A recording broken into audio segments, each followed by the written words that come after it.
है everyone, welcome back to my YouTube channel. आज का हमारा वीडियो थोड़ा डिफिकल्ट टॉपिक पे होने वाला है, तो आज हम ज्यादा बात नहीं करेंगे, स्टार्ट करते हैं वीडियो को। बॉडी ऑफ द गर्ल जिसके मुंह में खून था, शरीर में कोई कपड़ा नहीं था, पैर दोनों राइट एंगल में मिला गया। एक पाँव बेड के इस तरफ, एक पाँव बेड के इस तरफ मिला गया। चश्मे को कूटा गया जिसकी वजह से आंखों से खून निकल गया। ला दबाकर मारा गया। इंडिया के कोलकाता शहर में 9 अगस्त 2024 की सुबह एक ऐसी खबर सामने आती है जो पूरे देश को हिलाकर रख देती है। ये खबर थी एक 31 साल की महिला डॉक्टर की, जो कोलकाता के RG Kar medical college and hospital में अपनी ट्रेनिंग कर रही थी। हॉस्पिटल जैसे सुरक्षित माने जाने वाले जगह पर इस महिला डॉक्टर का मर्डर एंड रेप होना काफी चौंकाने वाला था। इस घटना का खुलासा तब हुआ जब डॉक्टर के डेथ बॉडी का पोस्टमार्टम किया गया। इस रिपोर्ट ने लोगों की रूह तक को हिला दिया, क्योंकि यह मामला सिर्फ एक मर्डर का नहीं था, बल्कि इससे कहीं ज्यादा खौफनाक केस था। पोस्टमार्टम रिपोर्ट में खुलासा हुआ कि उस डॉक्टर की हत्या गला घोंटकर की गई थी, इतनी ताकत से कि उनका थायराइड कार्टिलेज तक टूट गया था। इस हत्या के पहले डॉक्टर ने अपनी जान बचाने के लिए कोशिश किया था। इसका सबूत उनके शरीर पर मिले कई निशानों से मिला। सबसे डरावना सच तब सामने आया जब डॉक्टर के प्राइवेट पार्ट्स पर घावों के निशान पाए गए। इससे साफ हुआ कि यह सिर्फ मर्डर का मामला नहीं था, बल्कि ये रेप के बाद किया गया एक खौफनाक हत्याकांड था। हॉस्पिटल के परिसर में इतनी बड़ी घटना हो जाती है और किसी को कान खबर तक नहीं होती। क्या उस रात कुछ ऐसा हुआ था जिसे जानकर आप गुस्से से बौखला जाओगे?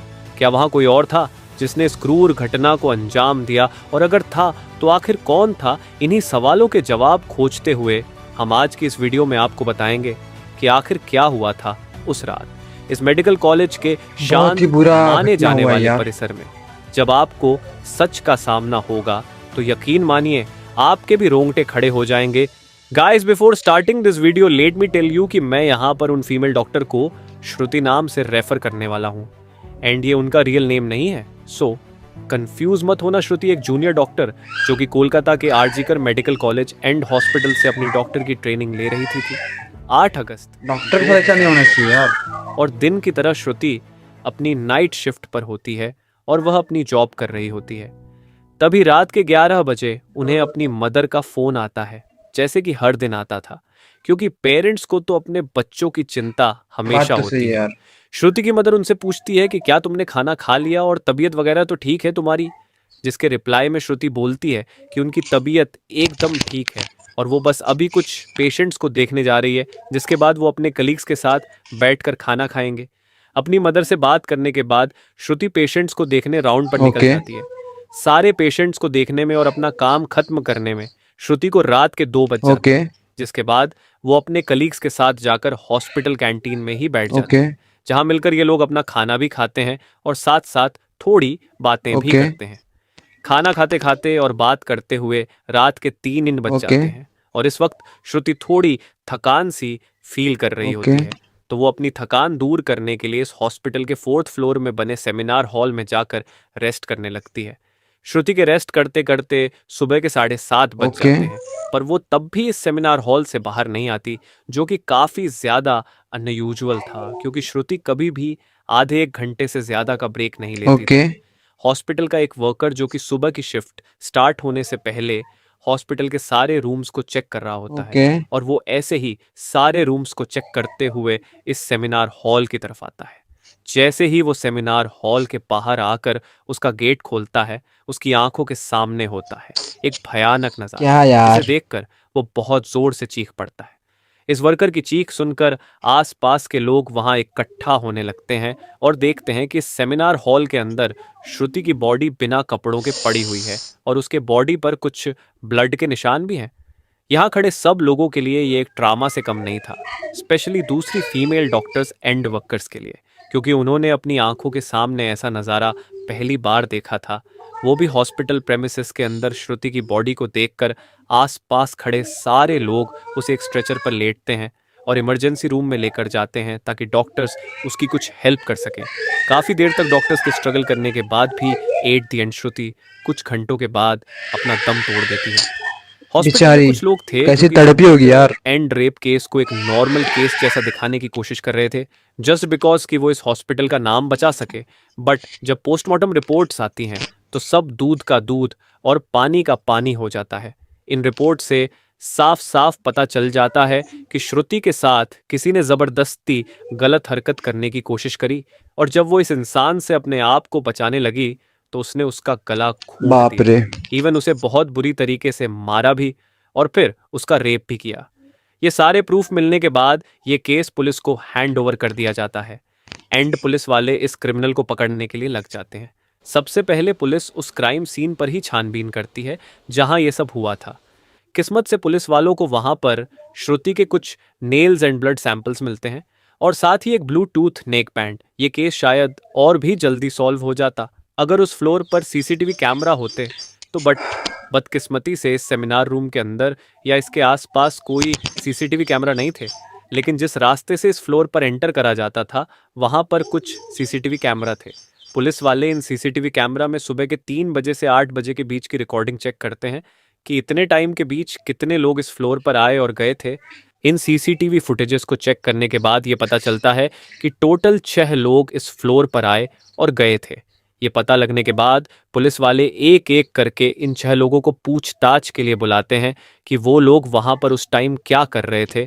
और इन लोगों को इस बीच यहाँ कुछ भी अजीब दिखा कि नहीं। इन लोगों से पूछताछ के दौरान पुलिस वाले उनके फ़ोन का ब्लूटूथ भी ऑन करके चेक करते हैं कि जो ब्लूटूथ हेडसेट उन्हें मिला था वो इनमें से किसका था, क्योंकि आपको पता होगा ही कि एक बार अगर आप किसी ब्लूटूथ डिवाइस से अपना फ़ोन पेयर करते हो तो अगली बार वो उससे इजीली यस कनेक्ट हो यस जाता यस। है। और फाइनली पुलिस वालों की ये ट्रिक काम भी आती है, क्योंकि ये ब्लूटूथ नेक बैंड इन 6 लोगों में से एक आदमी के फ़ोन से कनेक्ट हो जाता है जिसका नाम था संजय रॉय, ओ जो कि एक सिविल वॉलंटियर था। सिविल वॉलंटियर वो लोग होते हैं जो कि पुलिस के अंडर काम करते हैं और उनकी हेल्प करते हैं छोटे मोटे कामों को मैनेज करने में।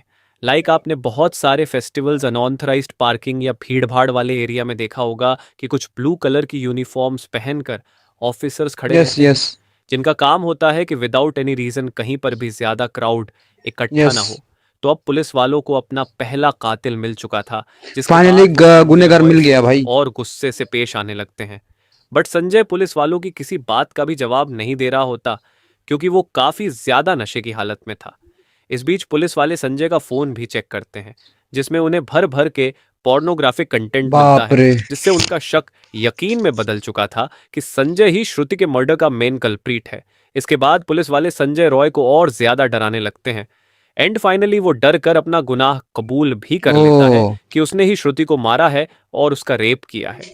ये पता लगते ही कुछ पुलिस वाले और प्रूफ्स कलेक्ट करने संजय रॉय के घर जाते हैं, जहां पर उन्हें एक शू मिलता है जिसके ऊपर कुछ खून जैसे ही धब्बे थे। तो पुलिस वाले उसका सैंपल कलेक्ट कर लेते हैं। थोड़ी और तलाशी लेने पर पुलिस वालों को संजय के घर के बाहर कुछ कपड़े सूखते हुए दिखते हैं, और ये वही कपड़े थे जो कि उस दिन संजय ने पहने थे, क्योंकि ये सब सीसीटीवी कैमरा में कैप्चर हो गया ओहो था, जिससे सीसीटीवी जाहिर का था फायदा हो गया। कि संजय ये प्रूफ मिटाने की भी कोशिश कर रहा था। बट जब संजय को पूछताछ के लिए पुलिस स्टेशन में लाया गया था, उस वक्त वो काफी ज्यादा नशे की हालत में था।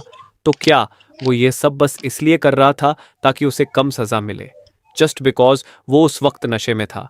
बाद में जब पुलिस वाले उस शू पर लगे ब्लड सैंपल्स को चेक करवाते हैं तो वो भी श्रुति के ब्लड से मैच हो जाता बाप रे। है, which was a solid proof against him. इन सारी रिपोर्ट्स एंड डिटेल्स को एक साथ कंबाइन करके पुलिस वालों को पता चलता है कि उस रात संजय रॉय काफी ज्यादा नशे की हालत में था और वो रात के 11 बजे हॉस्पिटल में एंटर करता है।